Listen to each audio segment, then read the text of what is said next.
الحمد لله وكفى وسلام على عباده الذين اصطفى أما بعد فأعوذ بالله من الشيطان الرجيم بسم الله الرحمن الرحيم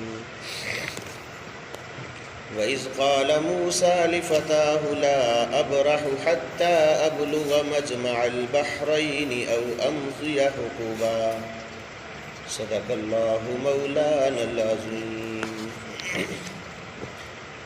وَإِذْ قَالَ مُوسَىٰ لِفَتَاهُ، اور اے میرے محبوب اس وقت کو یاد کرو جب موسیٰ علیہ السلام نے اپنے نوجوان سے، اپنے غلام سے کہا کہ میں ہرگز پیچھے نہیں ہٹوں گا یہاں تک کہ میں پہنچ جاؤں دو دریاؤں کے ملنے کی جگہ پر، او امضی حقوبا، یا میں چلتا رہوں گا عرصہ دراز تک۔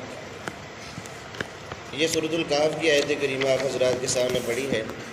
سورۃ الکہف میں 5 واقعے اللہ رب العزت نے بیان فرمائے ہیں، جن میں سے 3 آپ نے سماعت فرما لیے۔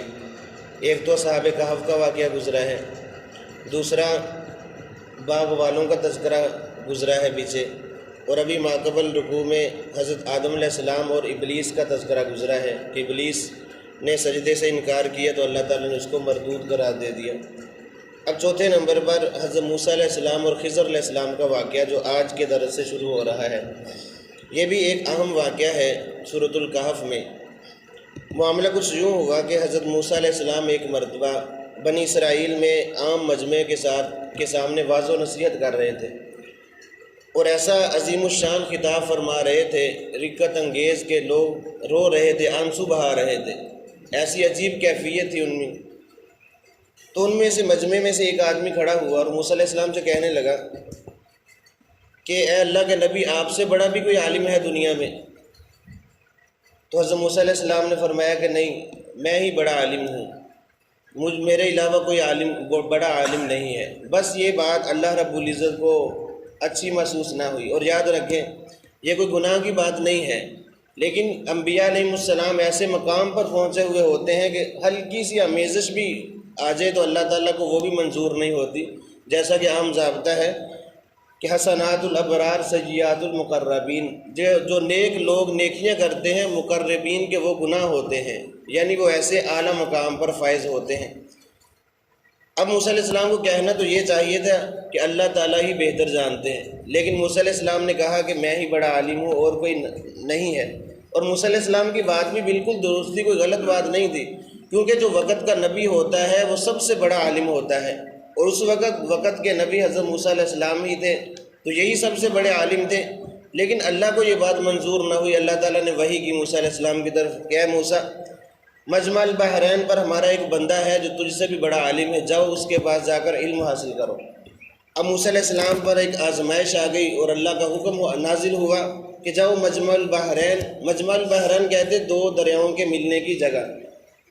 اس کے بارے میں مفسرین کے مختلف اقوال ہیں۔ بعض کہتے ہیں دجلہ اور فرات جہاں پر مل جاتے ہیں وہاں پر اللہ رب العزت نے بھیجا۔ بعض فرماتے ہیں کہ کڑوا اور میٹھا سمندر دریا جہاں مل جاتے ہیں وہاں پر اللہ تعالیٰ نے بھیجا۔ یہ کون سی جگہ ہے یہ اللہ تعالیٰ ہی بہتر جانتے ہیں، قرآن و حدیث نے کوئی اس کی تعیین نہیں کی۔ مفسرین کے مورخین کے مختلف اقوال اس میں آتے ہیں۔ بہرحال 2 دریاؤں کے ملنے کی جگہ پر چلے جائیں تو اللہ تعالیٰ سے سوال کیا یا اللہ میں وہاں کیسے پہچانوں گا؟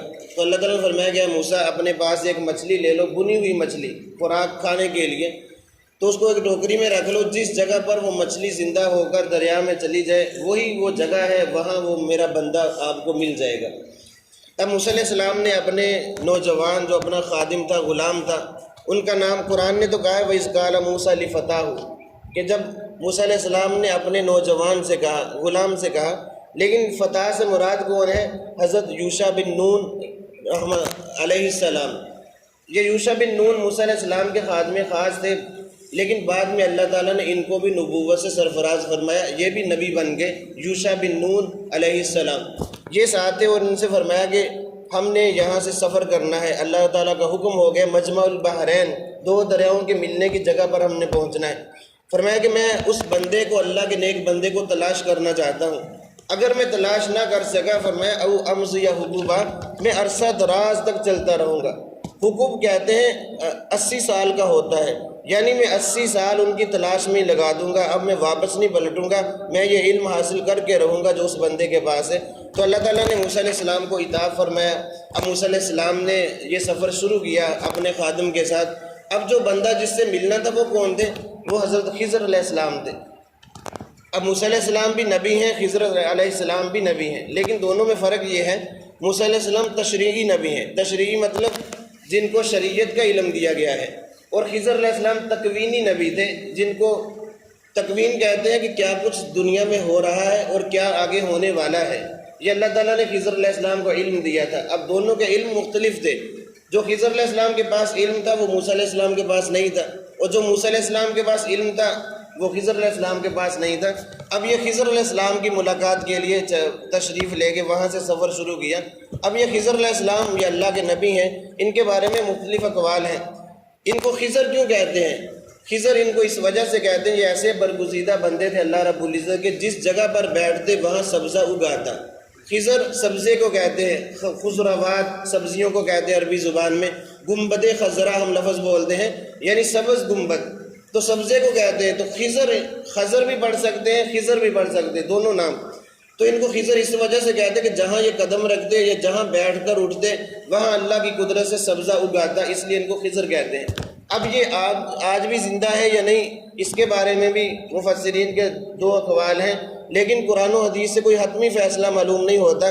بعض حضرات فرماتے ہیں کہ ان کا بھی انتقال ہو چکا ہے، لیکن دوسرے بعض حضرات فرماتے ہیں کہ یہ ابھی بھی زندہ ہیں، یا بس اوقات اللہ رب العزت کے محبوب بندوں کی مدد کے لیے بھی یہ آتے ہیں، تشریف لاتے ہیں، ابھی بھی زندہ ہیں۔ اور ایک روایت میں یہ آتا ہے جب دجال آئے گا قرب قیامت، اس وقت یہ اس کے سامنے آئیں گے، حضرت خضر علیہ السلام۔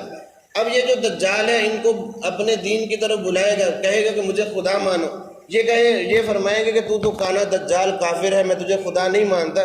اب وہ دجال کیا کرے گا؟ ان کے دو ٹکڑے کر دے گا، ان کو قتل کر دے گا۔ اب قتل کر کے وہ اپنی طاقتوں کے ساتھ دوبارہ ان کو زندہ کرے گا۔ وہ بہت بڑا فتنہ ہے، اللہ نے اس کو بہت بڑی طاقتیں عطا کی ہوں گی۔ اب وہ اپنی طاقتوں کے ساتھ دوبارہ ان کو زندہ کرے گا، یہ سامنے کھڑے ہوں گے اور پوچھیں گے ہاں بتا، میں نے تجھے مار کے دوبارہ زندہ کیا ہے، اب مجھے خدا مانتا ہے؟ تو خضر علیہ السلام کہیں گے کہ مجھے تو پختہ یقین ہو چکا ہے کہ تو کافر ہے، تو خدا نہیں ہے۔ اب وہ دوبارہ مارنے کی کوشش کرے گا، لیکن وہ دوبارہ مارنے پر قادر نہیں ہوگا۔ اللہ نے بس ایک ہی اس کو طاقت دی کہ ایک مرتبہ مار کر وہ زندہ کر سکتا ہے، دوبارہ اس میں یہ ہمت نہیں ہوگی۔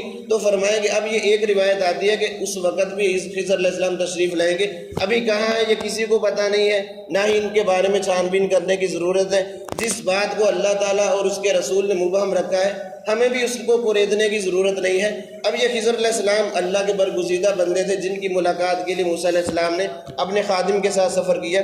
فرمایا کہ میرے محبوب اس وقت کو یاد کرو جب موسیٰ علیہ السلام نے اپنے خادم سے کہا، کیا ہے غلام، میں اس وقت تک پیچھے نہیں ہٹوں گا یہاں تک کہ مجمع البحرین تک نہ پہنچ جاؤں، اور اگر میں وہاں تلاش نہ کر سکا، فرمایا او امس یا حقوبہ، میں عرصہ دراز تک چلتا رہوں گا ایسے ہی، جب تک وہ تلاش نہیں ہو جاتے، مل نہیں جاتے، میں پیچھے ہٹنے والا نہیں۔ اللہ رب العزت سے دعا ہے کہ اللہ تعالیٰ میں دین کے مطابق زندگی گزارنے کی توفیق عطا فرمائے۔ بسم اللہ۔